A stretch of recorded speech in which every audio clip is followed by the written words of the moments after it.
let's get started.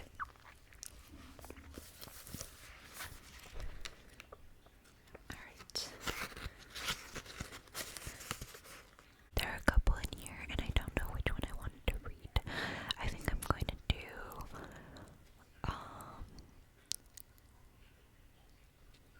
the Black Cat, page 173. Alright, let's read. let's read the Black Cat. For the most wild, yet most homely narrative which I am about to pen, hold on. I neither expect nor solicit belief. Mad indeed would I be to expect it in a case where my very senses reject their own evidence. Yet, mad am I not. Fairly surely do I not dream. But tomorrow I die, and today I would unburden my soul. My immediate purpose is to place before the world plainly, succinctly, and without comment, a series of mere household events. In their consequences, these events have terrified, have tortured, have destroyed me. Yet I will not attempt to expound them. To me they have presented little but horror. To many they will seem less terrible than Baroque. Hereafter, perhaps, some intellect may be found which will reduce my phantasm to the commonplace. Some intellect more calm, more logical, and far less excitable than my own, which will perceive, in the circumstances I detail with awe, nothing more than ordinary succession of very natural causes and effects. From my infancy I was noted for the docility and humanity of my disposition. My tenderness of heart was even so conspicuous as to make the jest of my companions. I was especially fond of animals. I was indulged by my parents with a great variety of pets. In these I spent most of my time, and never was so happy as when feeding and caressing them. This peculiarity of character. Hold on, I gotta turn the page. Grew with my growth, and in my manhood I derived from it one of my principal sources of pleasure. To those who have cherished an affection for the faithful and sagacious dog, I need hardly be at the trouble of explaining the nature or the intensity of the gratification thus derivable. There is something in the unselfish and self-sacrificing love of a brute which goes directly to the heart of him who has had frequent occasion to test the paltry friendship and gossamer fidelity of mere man. I married early and was happy to find in my wife a disposition not uncongenial with my own. Observing my partiality for domestic pets, she lost no opportunity of procuring those of the most agreeable kind. We had birds, goldfish, a fine dog, rabbits, a small monkey, and a cat. This latter was a remarkably large and beautiful animal, entirely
accident or through affection, they came in my way.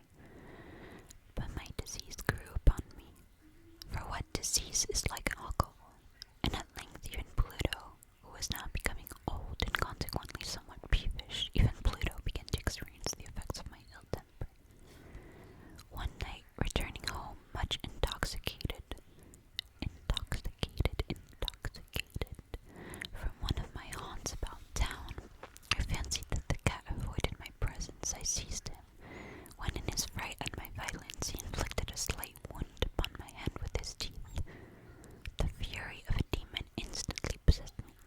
I knew myself no longer. My original soul seemed at once to take its flight from my body, and a more than fiendish malevolence, gin-nurtured, thrilled every fibre of my frame. I took from my waistcoat pocket a penknife, opened it, grasped the poor beast by the throat, and deliberately cut one of its eyes from the socket. I blush, I burn, I shudder while I pen the damnable atrocity. When reason returned with the morning, when I had slept off the fumes of the night's debauch, I experienced a sentiment half of horror, half of remorse, for the crime of which I had been guilty, but it was at best a feeble and equivocal feeling, and the soul remained untouched.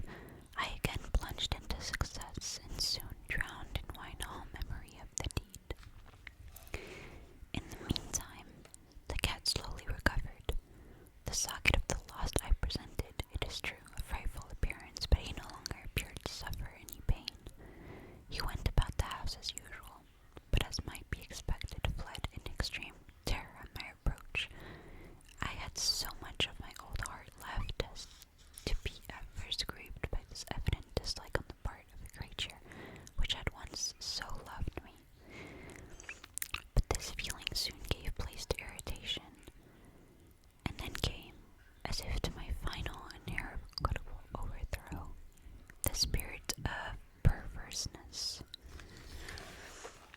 Of this spirit philosophy takes no account, yet I am not more sure than my soul lives that I am that perverseness is one of my primitive impulses of the human heart, one of the indivisible primary faculties or sentiments which give direction to the character of man, who has not 100 times found himself committing a vile or a silly action for no other reason because he knows he should not.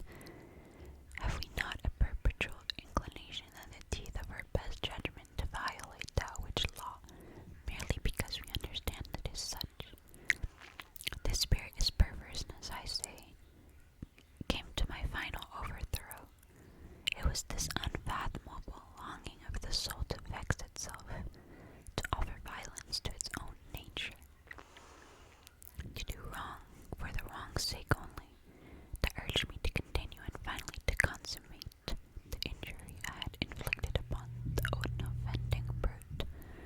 One morning in cold blood, I slipped a noose about its neck and hung it to the limb of a tree, hung it with the tears streaming from my eyes and with the bitterness of remorse at my heart, hung it because I knew it had loved me and because I felt it had given me no reason of offense, hung it because I knew that in doing so I was committing a sin, a deadly sin that would so jeopardize my immortal soul as to place it, if such a thing were possible, even beyond the reach of the infinite mercy of the most merciful and most terrible God.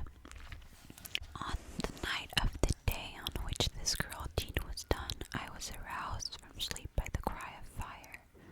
The curtains of my bed were in flames, the whole house was blazing. It was with great difficulty that my wife, a servant, and myself made our escape from the conflagration. The destruction was complete. My entire worldly wealth was swallowed up, and I resigned myself thenceforth to despair. I am above the weakness of seeking to establish a sequence of cause and effect between the disaster and the atrocity, but I am detailing a chain of facts and wish not to leave one even a possible link imperfect. On the day visited the ruins. The blood is getting dry, so it's like hard to open my mouth and with the teeth. It's funny. Okay, let's continue. Where was I? I don't even know. Oh. On the day succeeding the fire, I visited the ruins. The walls, with one exception, had fallen in. This exception was found in a compartment wall not very thick, which stood about the middle of the house, and against which I had rested the head of my bed. The plastering had here, in great measure, resisted the action of the fire, a fact which I attributed to its having been recently spread.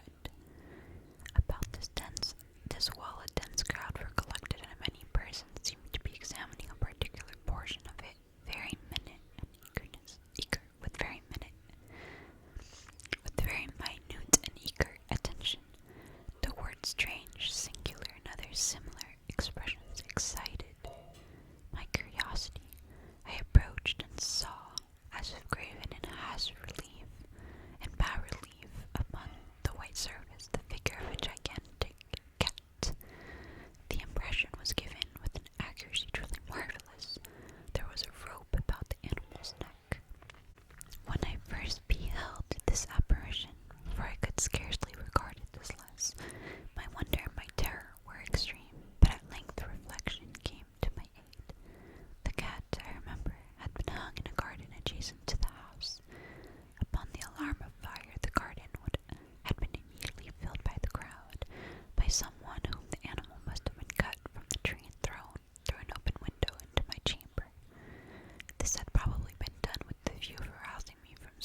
is for myself rather disgusted and annoyed.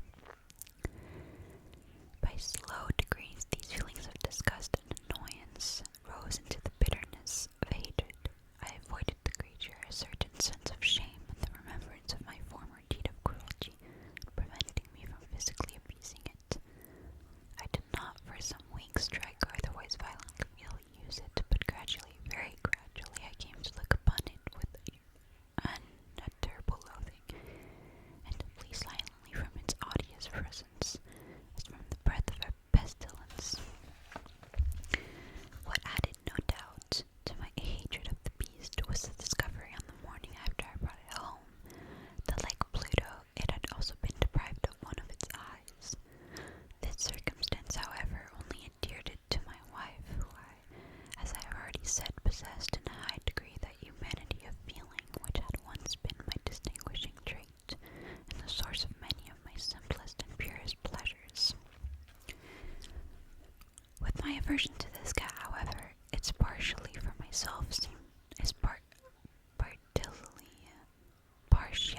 for myself seemed to increase.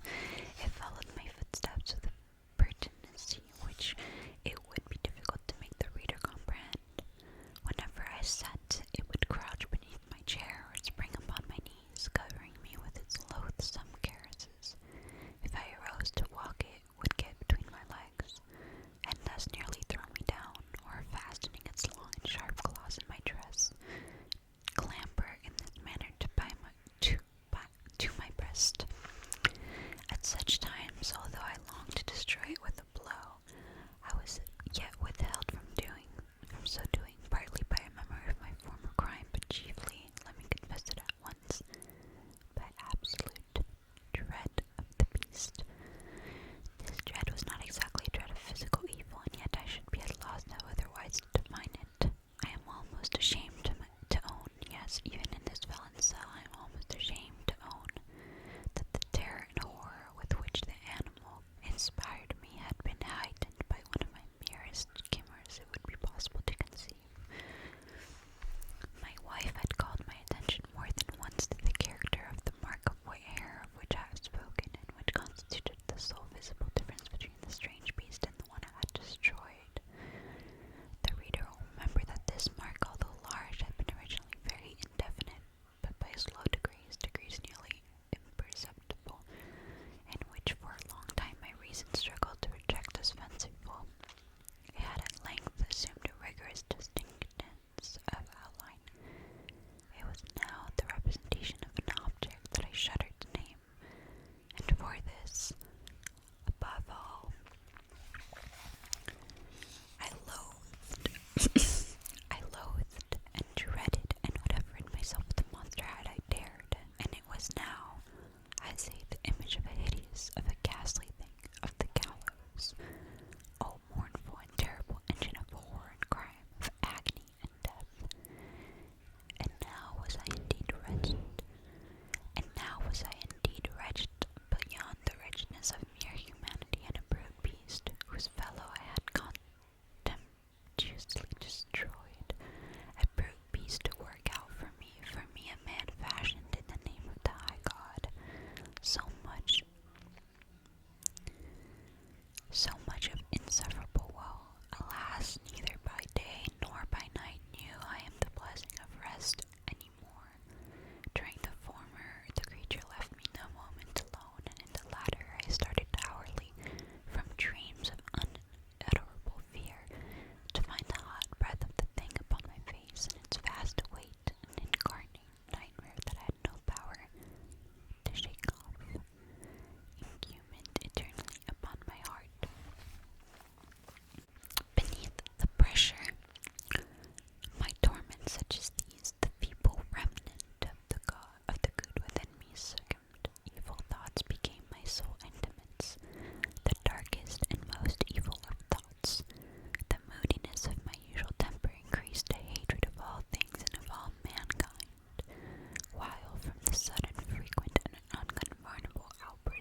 Alright, guys. So that was the video. Or that was the story. I hope that you enjoyed the story. It was very